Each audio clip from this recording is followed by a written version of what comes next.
सभापति भाव में निर्वाचित होला परे गोटे आह्वान रखिंट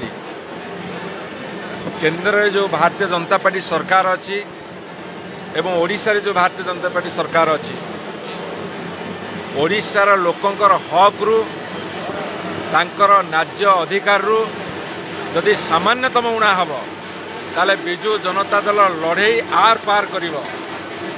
आज आमर ओडिशा जाकर जेते सब राज्य कार्यकारिणी सदस्य माने आसीथिले उच्छ्वसित संबर्धना देइछन्ति सते जेमिति शपथ नैछन्ति ओडिशार भारतीय जनता पार्टी सरकार को हटेइबे एवं दिल्ली रो अवहेला विरुद्ध रे निरंतर लड़ी जारी रखिबे।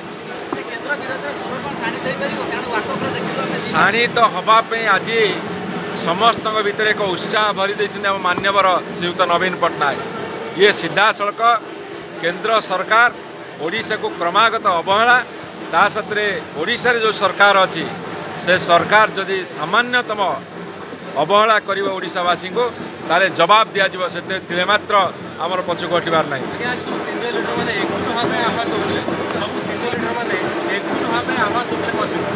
सबु सीनियर लीडर माने एकस्वरे कहिसंती नवीन पट्टनायक नेतृत्व रे दल आहुरी मजबूत होबो आहुरी लड़ाई होबो।